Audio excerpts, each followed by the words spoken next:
Chinese police are now conducting random stop and search checks for banned foreign apps such as Instagram and Twitter, reports. Here's a summary of the article. Chinese police conducted random stop and search checks on phones, per WSJ and CNBC. The authorities checked for banned foreign apps such as Instagram, Twitter, and Telegram. These apps were reportedly used by protesters rallying against China's zero-COVID policy.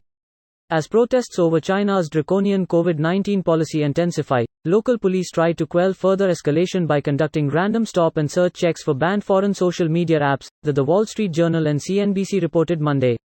Some of the dissidents have been turning to foreign apps like Instagram, Twitter, and Telegram to share information on the protests with the outside world and to communicate and organize protests.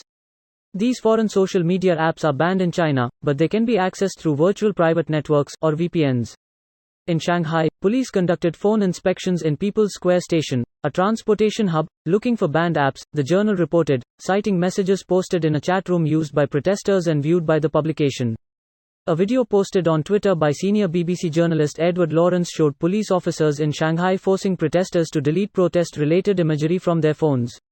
The checks were conducted randomly, and it can happen anywhere from on the street or at entrances to shopping malls, tweeted DW's East Asia correspondent William Yang. This post received a score of 17,000, with an upvote ratio of 95%. Here are the top comments in response to this article. Decoy phone. I think it's really hard to do that in China. Everything is followed by your ID, address and real name. Any social media is already like that. Not if you shove it up your bum. Juvenile humor aside, I've often wondered if there could be a counter-oppression movement where people swap phones so that the authorities can't keep track of who's really using it. I know it's not that simple because all government services run on WeChat, but just as a thought experiment it could work. I actually did a project on this in college. We designed a communication protocol that involved a giant botnet sending random junk around and forwarding encrypted messages in weird ways so they looked like part of the random junk.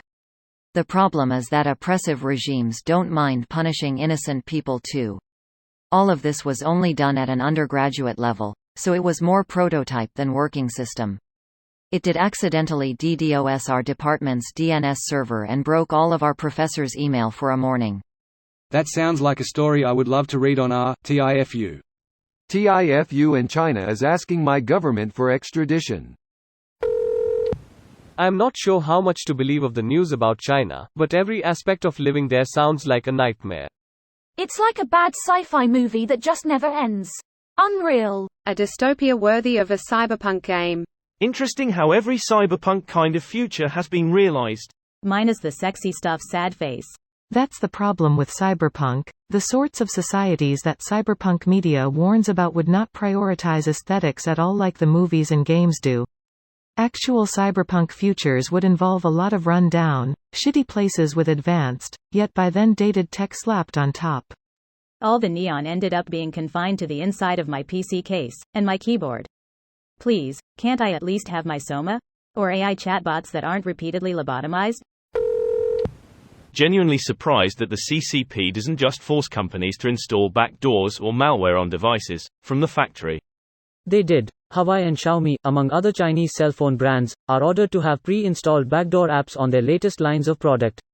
Yeah, I'm never buying those no matter how cheap or how nice their cameras are. They're cheap because of stolen research on the latest technology. Yikes. The Chinese, and all people from oppressed regimes, need better tech.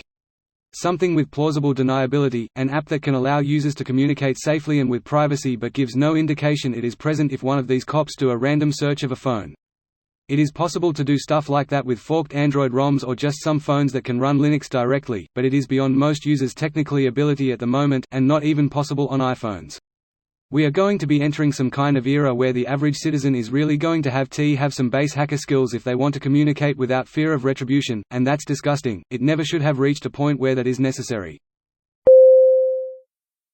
This video was automatically created by Reddit to speech.